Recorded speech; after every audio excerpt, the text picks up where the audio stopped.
विघ्नहर्ता गुरु समर्था, विघ्नहर्ता गुरु समर्था, भक्तलाज तुझला चिंताकार व्यर्थ मजला. विघ्नहर्ता गुरु समर्था, विघ्नहर्ता गुरु समर्था, भक्तलाज तुझला चिंताकार व्यर्थ मजला.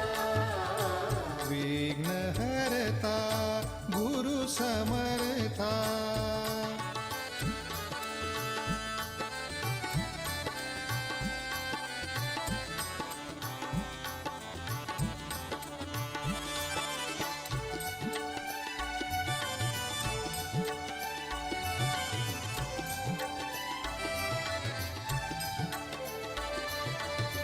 दीनहीन आलो निर्मल चरणी, दीनहीन आलो निर्मल चरणी, अभिमान टाकिला सर्व भाव तुला अर्पिला, सर्व भाव तुला अर्पिला, चिंताकार व्यर्थ मजला.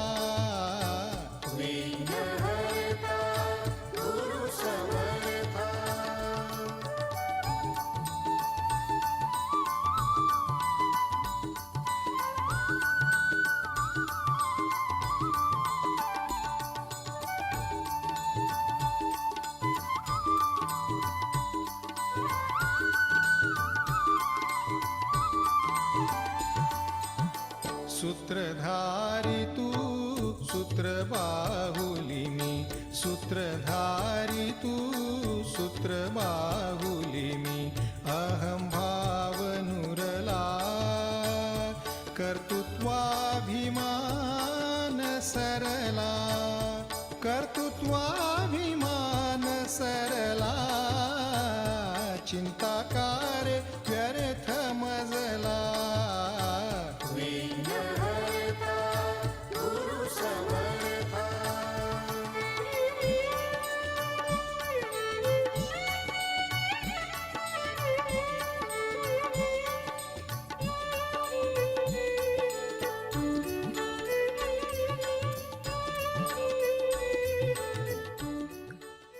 Jai Shri Mataji, everyone. Let us bow down, raise our Kundalinis, put ourselves in a bandhan, and settle ourselves for meditation, attention for meditation.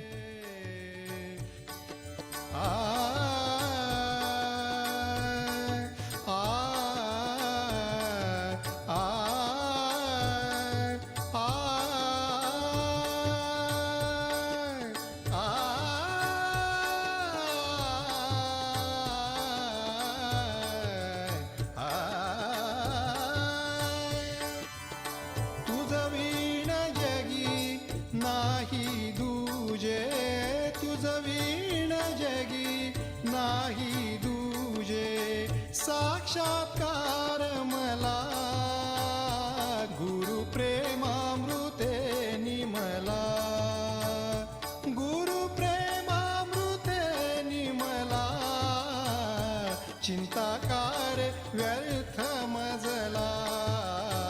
विघ्नहर्ता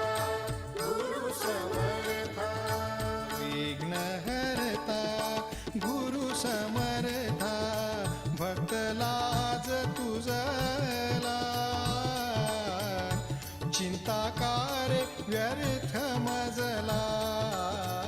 विघ्नहर्ता गुरु समर्था, विघ्नहर्ता गुरु समर्था, विघ्नहर्ता गुरु समर्था, विघ्नहर्ता गुरु समर्था, विघ्नहर्ता गुरु समर्था, गुरु समर्था, विघ्नहर्ता गुरु समर्था, विघ्नहर्ता, विघ्नहर्ता गुरु समर्था, विघ्नहर्ता गुरु समर्था, गुरु समर्था, गुरु समर्था.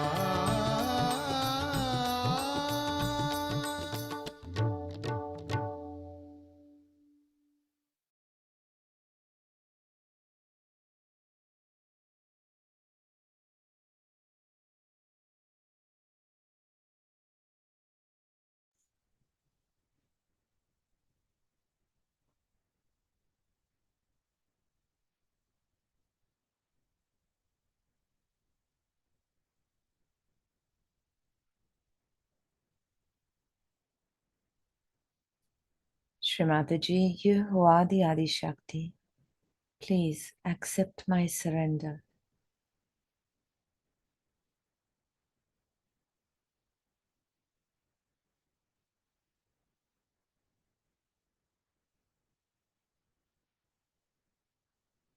Mother, please give us the permission for the collective meditation this morning.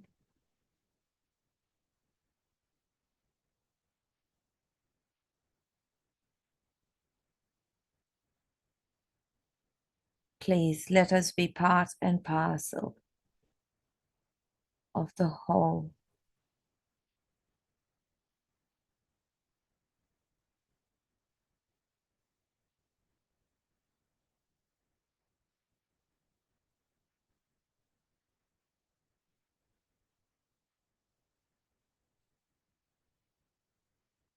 Mother, you who are Shri Ganesha, please let your lotus feet establish on my Muladhara chakra.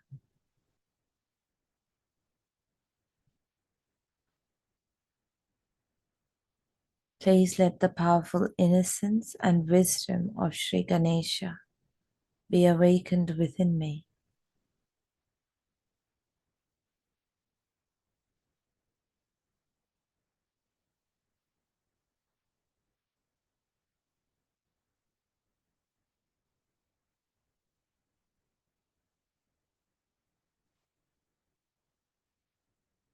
Please let the essence of Shri Ganesha, the purity, be awakened on all my energy centers, all my energy channels, in my thoughts, in my mind, in my actions. Mother, I am innocent.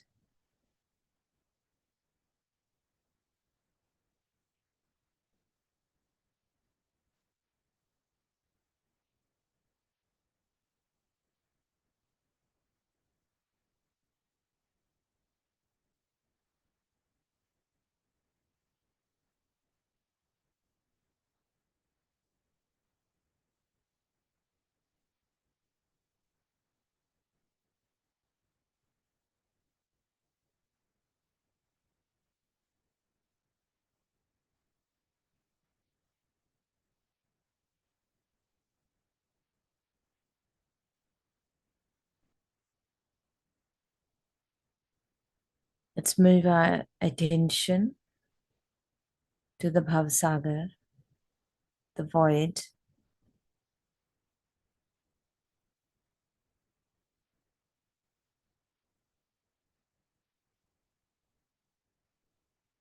Mother, please establish the Guru principle within me.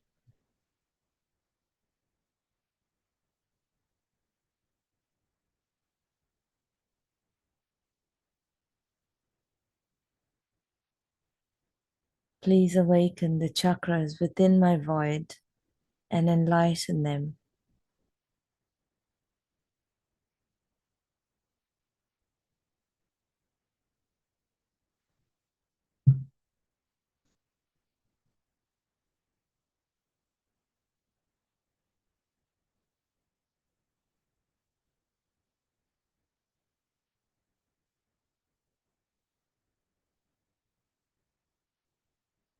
Mother, please purify my attention.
Mother, please give me the wisdom to introspect, acknowledge, and accept my shortcomings,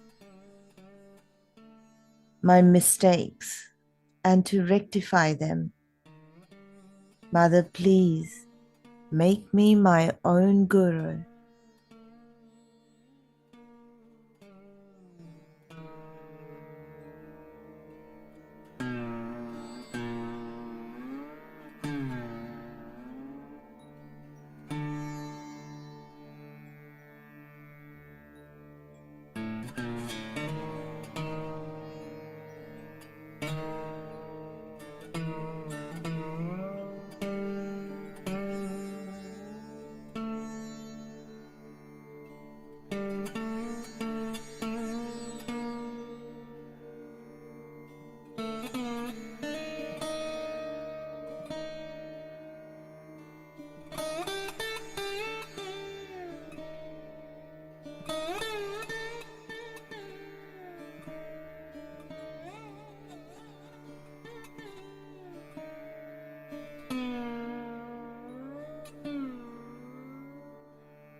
Shri Mataji, you who are my Guru, please accept my surrender. Please awaken the intense desire and focus and discipline within me to nourish, to develop, and to establish the depth of the Guru principle within me.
We will listen to a Guru Puja talk from 1990. It is a bit of a long talk, so we'll do it in two sections. And I will put the details of the link for the talk in the description also afterwards. Jai Shri Mataji.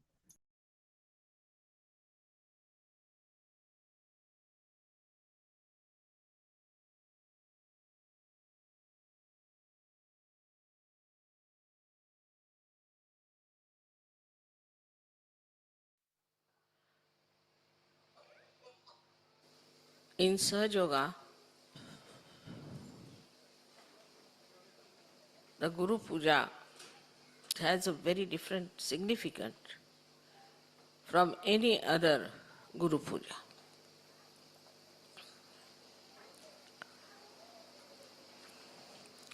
When you worship your Guru,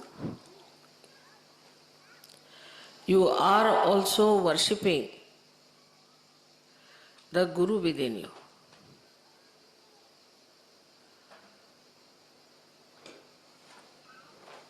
This is not in any other Guru-disciple system, because in you, the Guru, the Master, has been awakened. And so, when you are worshipping your Guru, then this Master within you is also worshipped, you respect it, you glorify it, you awaken it, and you manifest it. This we have to realize, that in Sahaja Yoga, if you are a Sahaja Yogi. Now the quality of Guru, first and foremost, is that he makes you meet God. Means he raises the Kundalini and establishes the relation between the all-pervading power, and as your Guru is Adi Shakti, you make that person meet also the Adi Shakti. So you have a double advantage, that at the same time, when you give them realization, not only that you make them feel the union with the divine power, but you can make them meet the divinity itself, the source of divine power. So your responsibility as Sahaja Yogis is very great, because in you there is the Guru. Now in our mantras we say that, Mother, I am my own Guru. But saying that, do we realize that if I am my own Guru, this I and my Guru, between the two, what have I achieved? Where am I?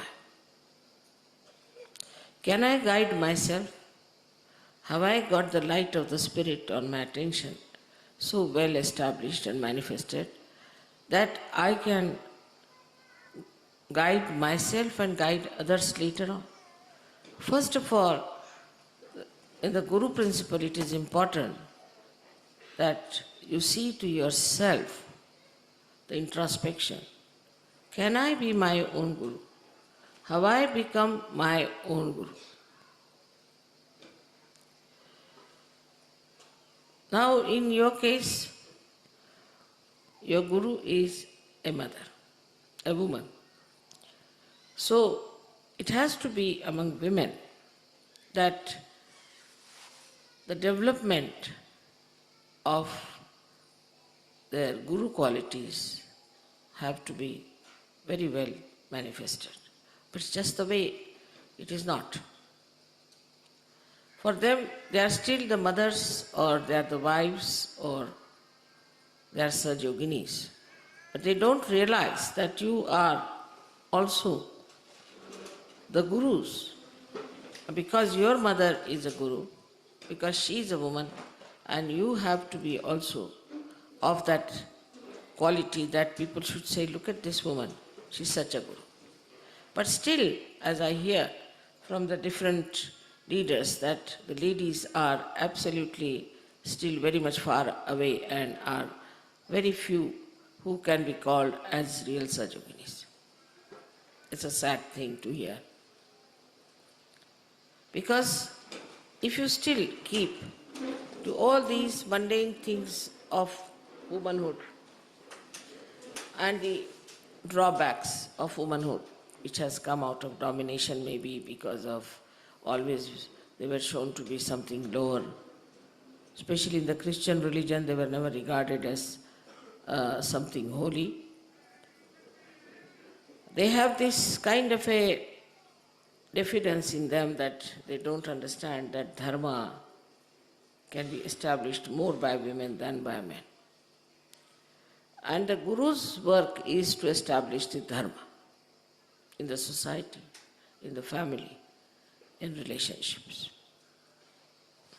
All these Gurus which are representing all these great symbols here have done nothing but have established dharma. But first of all, before establishing the dharma, we should watch ourselves. Have we got dharma within ourselves or not?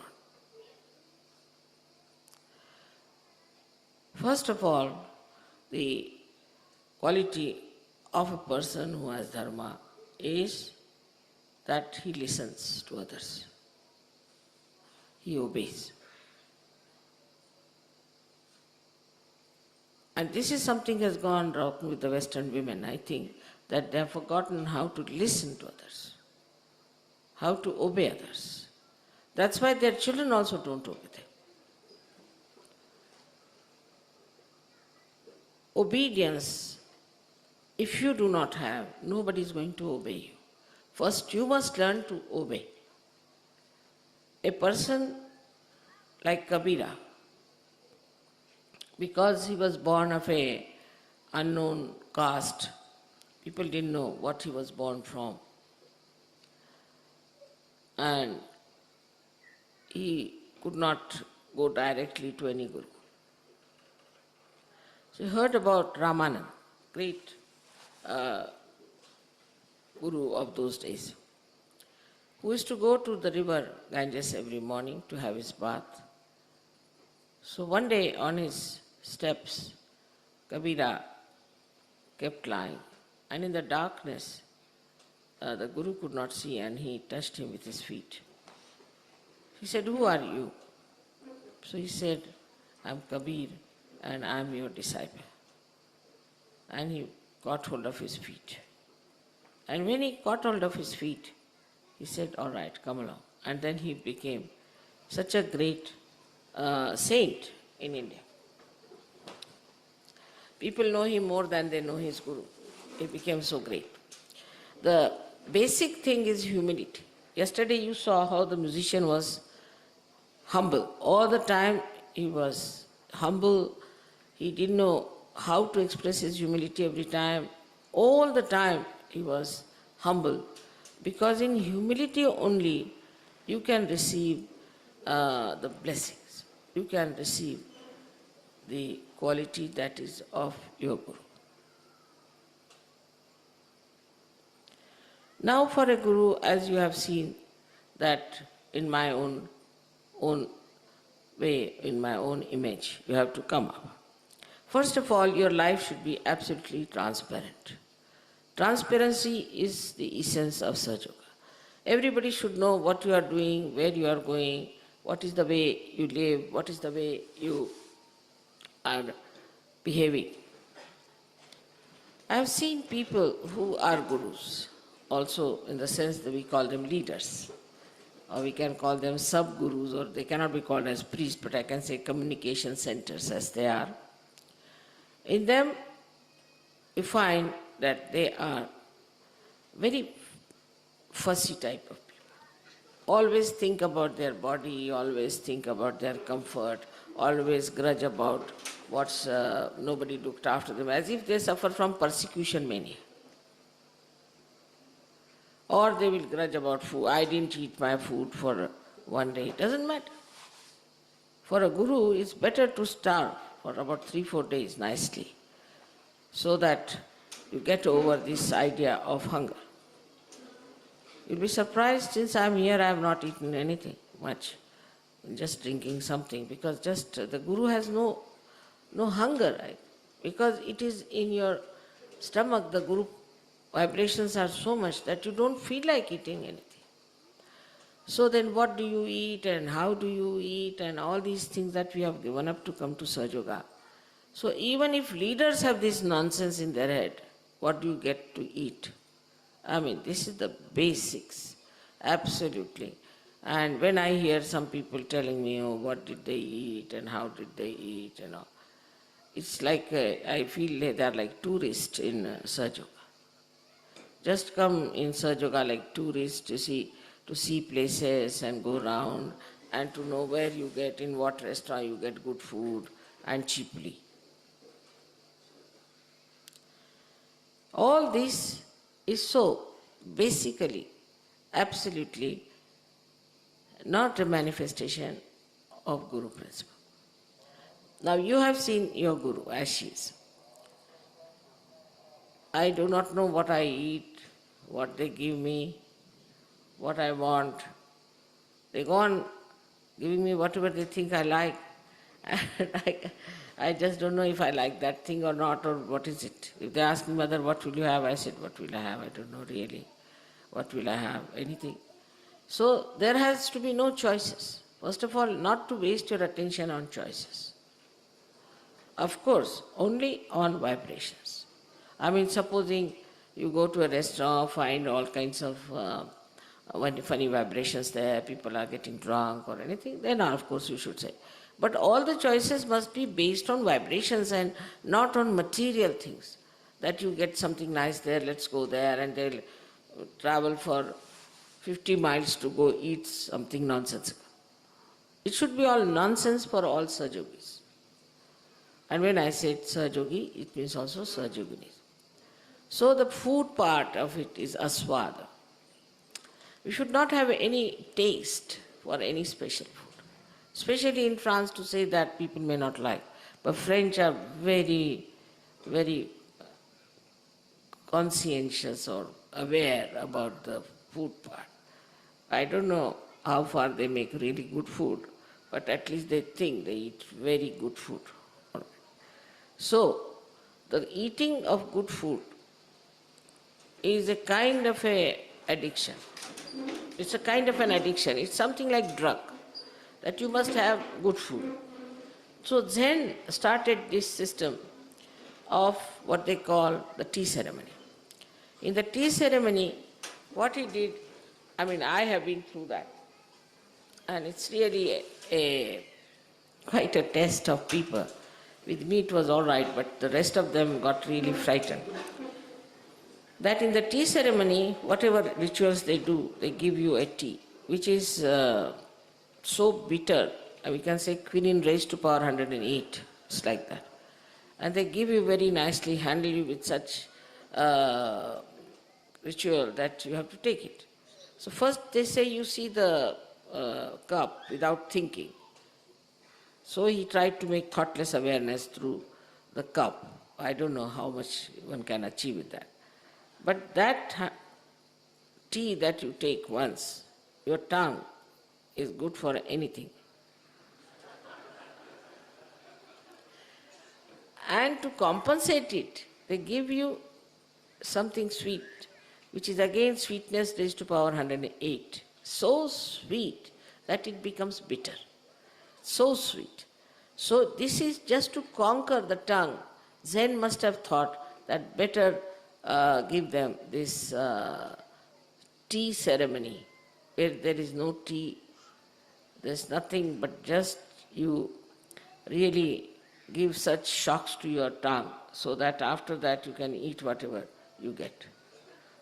And that's why you must know that Japanese can eat anything.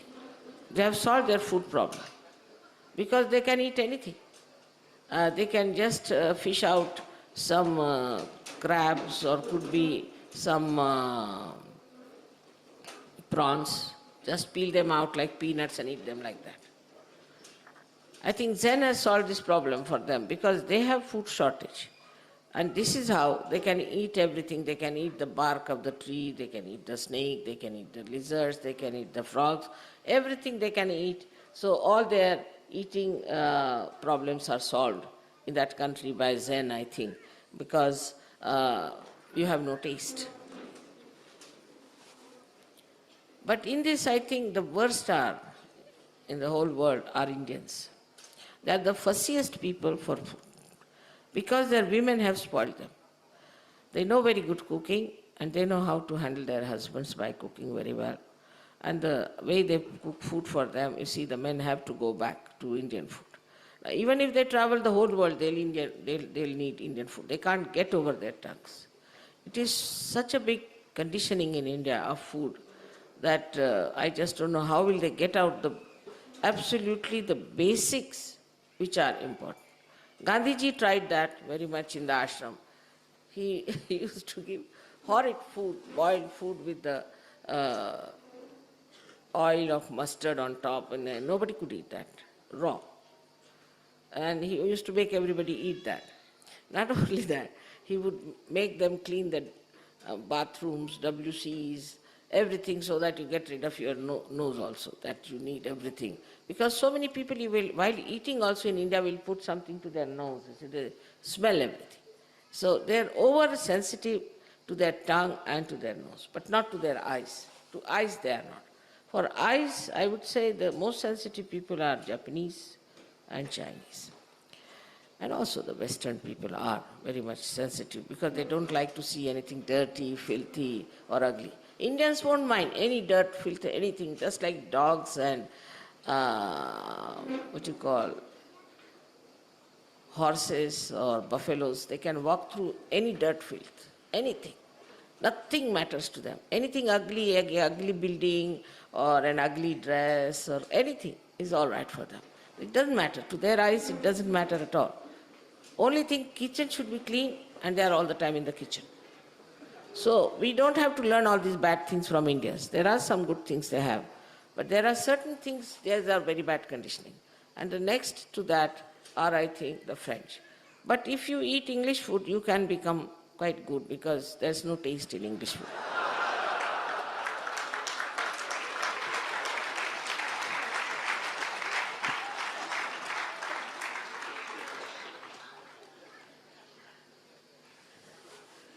So I have no problem anywhere because I think I have no taste at all and I can eat anything. Anyway, it is cooked, it's all right. I don't bother about what is cooked, what is not cooked. But if you have some French people for a dinner in a restaurant, they'll spend 45 minutes deciding what they are going to eat. I mean, what a waste of energy. 45 minutes just to decide what they are going to eat. After all, what is so great, what you are going to eat? It's all there, just one thing everybody should have.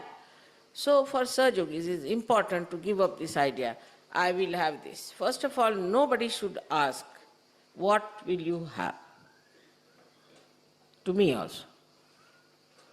I do not like people asking me questions, what will you have? Because I have to think about it and I want to be nirvichara.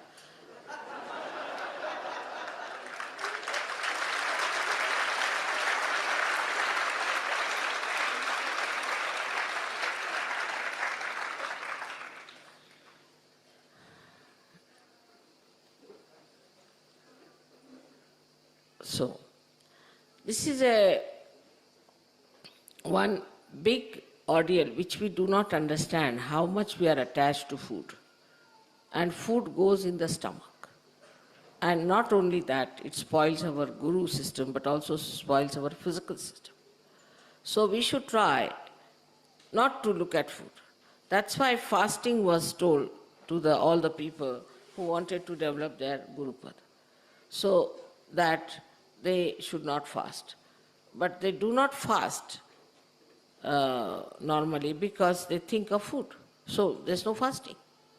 I mean, fasting means that you go into nirvichara and don't think of food, but they are all the time thinking of food, so it has no meaning and you are just the same Whether you eat it or not, your mind is eating it all the time. Then you start thinking, when will I end my fast and where will I go to have what? So this is a very basic thing that we should get rid of our habits, of our conditionings, what we are going to have and what food we are going to have. Our children also should be given a proper training about it. That is all right. Sometimes there is no salt, sometimes there is no sugar, doesn't matter. And sometimes there is nothing, doesn't matter. Nothing important for Sahaja. You can live without food for days together. No problem. So for a Sahaja, there's nothing like taste of food and hunger. There's only one hunger, is to be purified, to be clean. This is one of the things that dirties our mind, we should say, that we think about food all the time. Even in Russia, I found people carried all Indian things there. They were cooking all Indian things, and I am poor thing, I can't eat anything. So they brought everything for me thinking I'm an Indian, but they don't know I am Zen. I do not have sense of taste. So to get over taste, one has to work out. It's an experiment we have to do with ourselves. Unless and until we introspect ourselves and do experiments, we cannot rise. Because though the Kundalini is trying her level best, but your conditionings are so great that it cannot pierce through and cannot make you onto that guru level. If you see the lives of all these gurus, they were married, they had children, they lived a normal life, but in their own personal life, they were absolutely detached people. So first detachment should come from food. And there, whatever you like, you just don't eat. That's the best way, because of liking something, supposing if somebody is fond of ice cream, he must have already spoiled his liver, so they give up. If you like pasta, give up pasta. If you like something else, just give up. Don't ask for it and don't eat it at all, so that, you see, your mind will get a little bit detached from it. It's very easy to achieve this detachment, I think, if you work it out in a sensible way. Just try to punish your body. You see, if you are your guru, you better take hold of, first of all, your body and your conditionings. You have to treat your body with this thing. I am told many girls who are married abroad are still making their Indian food and eating. That's horrible it is. They should starve. If they starve for, say, about 5-6 days or maybe 8 days, then they'll eat any food in any case. That's why the fasting is given. So one should adjust oneself to any kind of food you can have. And if you want to survive, then you eat anything. So just make it a point that you get rid of this very simple conditioning you have of liking the food that you want to eat and you don't want to eat. I think a Sahajogini or Sahajogi who cannot get rid of this little thing, then how can you call him a Sahajogi? I don't know, he's very asahaj. Because the other day I met one lady. I said, what is the matter? Where have you been? She said, I've been looking out for some sort of an Indian ingredient. I said, how can you get it here in this Spain? You cannot. Why? Because they asked me to make Indian food. All right. Without that, can't you make Indian food? What is the need to run all the way, whole day for one small little thing called hing? It's a big name for that. It's a small little thing. Just to get that, she had to run all over the places to get it. So, for people who are Sahajogis, if they are such, whatever is available, you can make something nice out of it and eat it. So, that shows what? Shows sagacity, shows trupti, shows your satisfaction. And that is one of the manifestations of a guru, that he is just satisfied. He is just self-contained, doesn't bother. Now, for example, some people, especially in the West, thank God they are not spoiled by their wives so much. They don't have so much of conditioning. They can eat anything. I have seen that when they come on the Indian tour, all the Indians say horrid food was given and the poor things were eating that horrid food and this and that. And I asked them, which place you like the best? They said, Brahmapuri. I said, "Eh?" They were saying Brahmapuri had the worst food and everybody was complaining. No, Brahmapuri was the best because we could bathe in the river and we could sing and we could enjoy it. So that's the sign of one thing to get rid of your bad habits of food business. Now the second part is, for the body you need comforts. I must congratulate the Western Sahaja that they may be coming from any walk of life. I must say, Indians have to learn from them. They may be coming from any position or status. All of them enjoy the comfort of the spirit when they travel in the tour. They do not ask for, I haven't got a chair, I haven't got a bed, I haven't got a proper things. In this way, you see, you will realize that the body comfort is of no importance. We have just spoilt our body. There's no need. No need. Body, you put it anywhere, will sleep in any case. If you cannot sleep for 2 nights, all right, put on some music for 1 night or 2 nights as we had here. You will sleep anyway.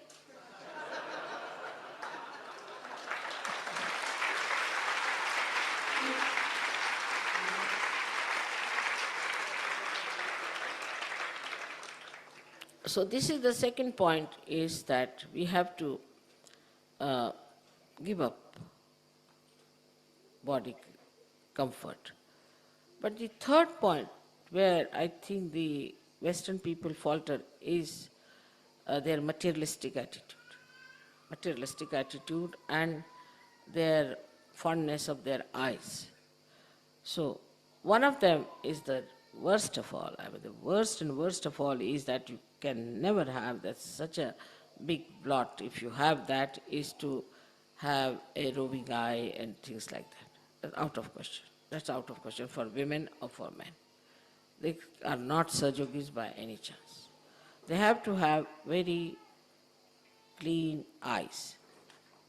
That part is all right. And the second part is the greed, lust and greed.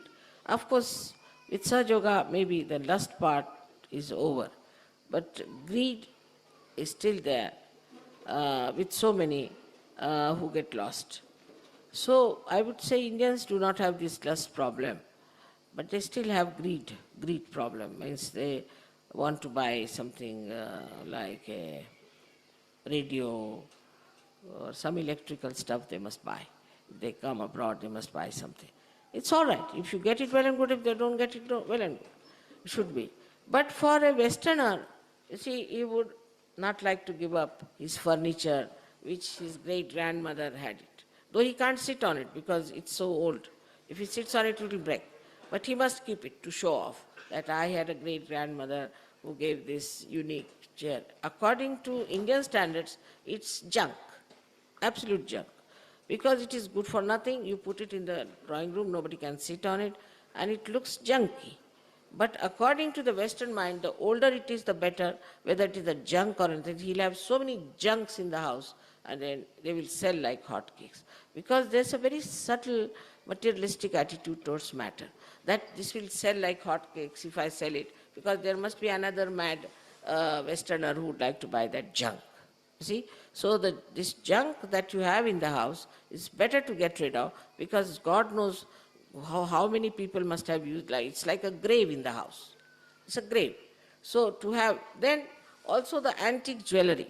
Antique jewelry is another matter. Antique is a, what you can say, is the fad or addiction of the Western people. Antique. For us, nothing is antique, because we still produce antique things, beautiful things. So Indians don't understand the value of antiques. They don't understand how these people are so mad after torn things and broken things and dirty things and filthy things.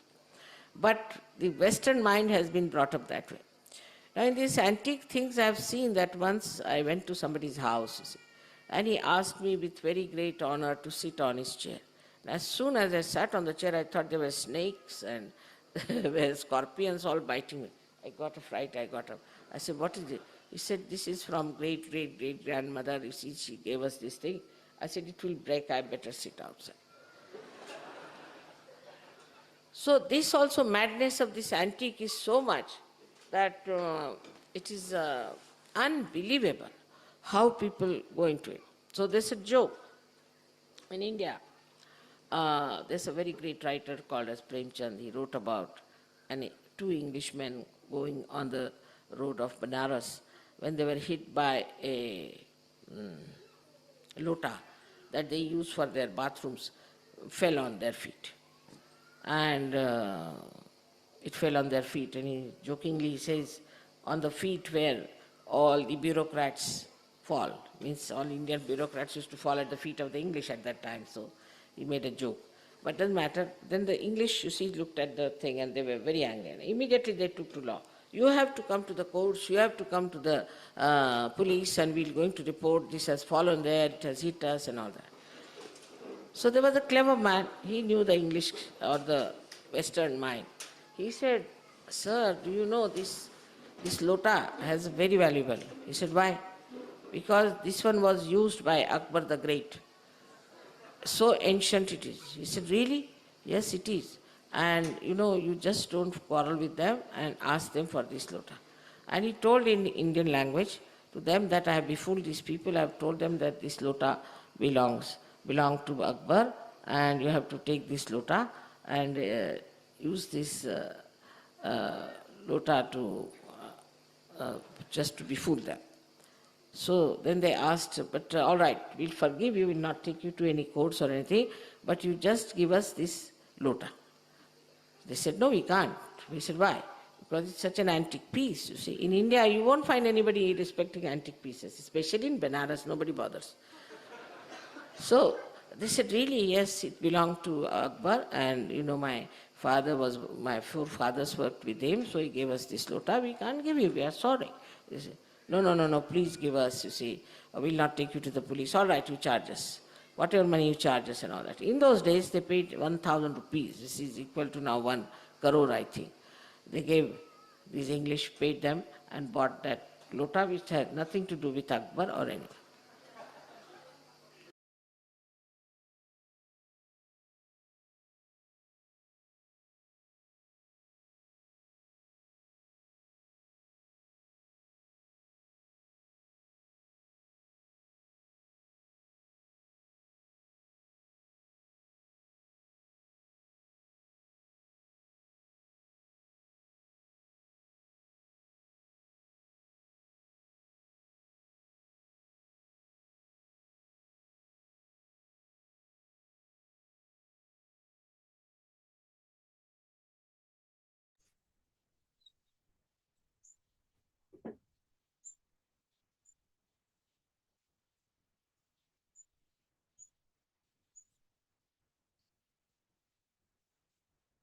Mother, please destroy all the self-destructive conditionings, the 6 enemies of my soul within me that are obstructing my spiritual ascent.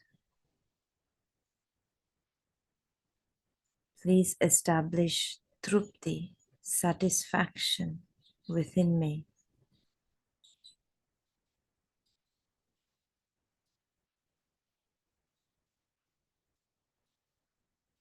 Mother, please establish the light of my spirit on my attention.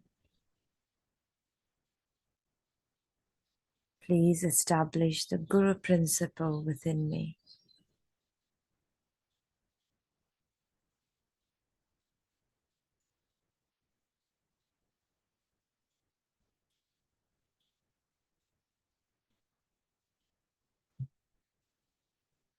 And just meditate listening to the Guru Gita, the praise to the Guru.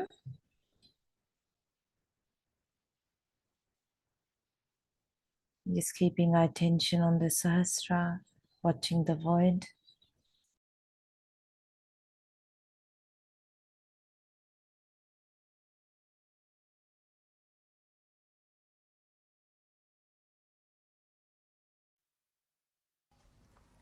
Om Tvameva Sakshat Shri Adi Guru Sakshat Shri Adi Shakti Sakshat Shri Dakshina Murti Shri Mataji Shri Nirmala Devi Namo Namaha. In the Guru Gita, Shri Shiva, who is also known as Shri Dakshina Murti, the one who faces the south, is at the request of Shri Parvati telling her as to what is the Guru. Can you hear all of you? Who is the Guru? जरा खड़े हो जाओ, यहाँ बैठ के करो. And loudly. Just put it up. And Shri Shiva tells Shri Parvati in the Guru Gita, who is the Guru? And in the first he says that in the word Guru, the first letter, the Gu, highlights the attributes of Maya, whereas the second letter Ru destroys the illusion caused by the Maya. So he is first and foremost the one who destroys the illusions that are caused by the Maya. He also creates them, he destroys them. He alone has that position, and therefore the position of the Guru is the most exalted and inaccessible even to all the gods, and Shri Guru is worshipped by them all.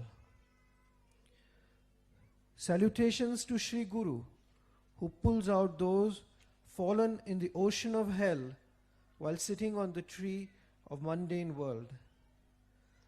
Salutations to Shri Guru, who is Shri Brahmadeva, Shri Vishnu, and Shri Shiva, and who alone is the superior Brahman. Salutations to Shri Guru, who has created all knowledge for benevolence of the people, so that they have the bridge to cross the ocean of the mundane world. Salutations to Shri Guru, who opens the eyes of one who has become blind due to the darkness of ignorance by anointing them with the kajal of knowledge. Salutations to Shri Guru for achieving the enlightenment in the world. You are my father, you are my mother, you are my brother, and you are my God. Salutations to Shri Guru, who is the truth. And in the light of this truth, the world becomes manifest. And you are the one who is the joy that enchants that world. Salutations to Shri Guru, who is the Sat, the pure existence, the truth, having known which the world of variety of forms and objects ceases to appear as real. Salutations to Shri Guru, whose form is cause and action, and who is present as the cause in all action. Salutations to Shri Guru, whose presence as the cause and actions in everything bring oneness, brings the collectivity, brings the integration in the variety of forms and objects. Salutations to Shri Guru, whose two lotus feet dispel the heat of duality and save us from all calamities. Salutations to Shri Guru, with our speech, with our mind, with our attention, with our eyes. For the Guru is verily Shri Shiva and Shakti together, and whose two lotus feet are red and white and splendorous. I meditate upon the Shri Guru, on the letter Gu, which shows the state beyond the three gunas, and Ru, which shows the formless forms, and who bestows on us the form which is beyond the three gunas. We bow again and again to Shri Guru for destroying through the self-realization the karmas that we have accumulated during the series of all our past lives.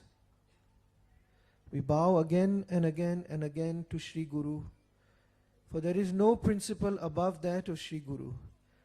There is no penance that you can do. For the penance, the highest penance is to be done to achieve Shri Guru. And no knowledge can exist beyond the principle which is Shri Guru.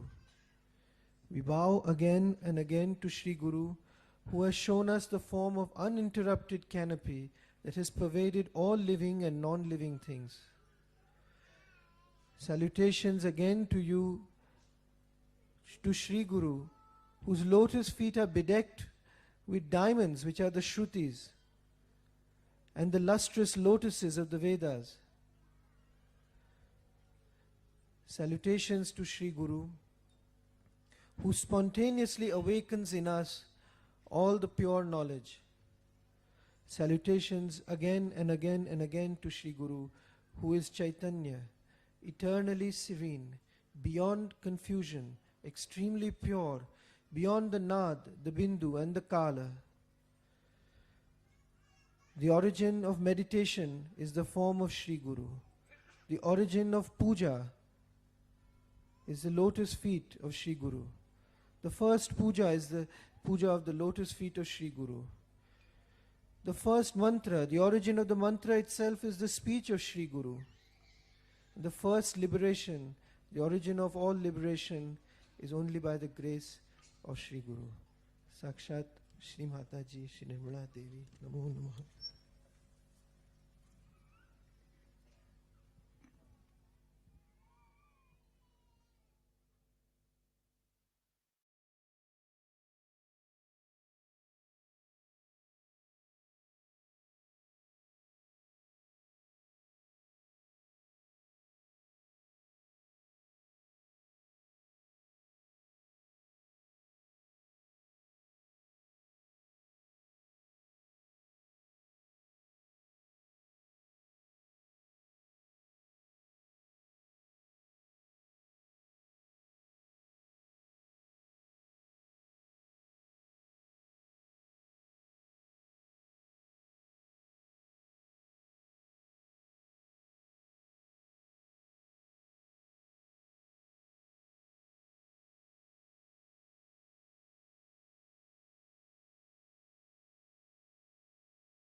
Put our hands together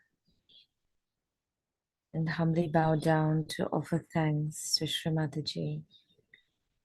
Mother, you who are our Guru, you who are Shri Adi Guru Dattatreya, please accept our surrender and our humble thanks for this opportunity, collective morning meditation, for offering us guidance and for blessing us with Sahaja Yoga, and our self-realization.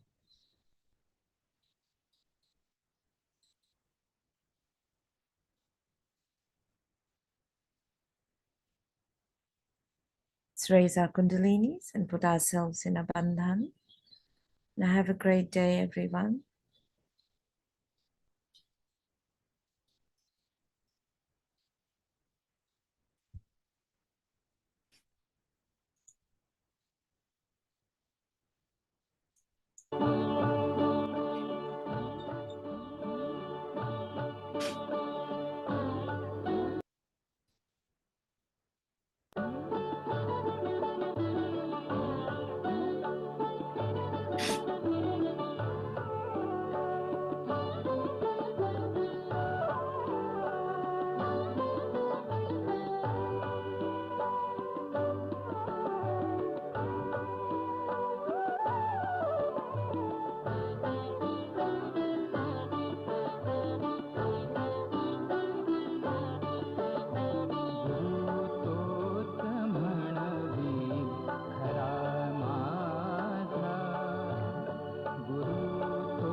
असुनी भू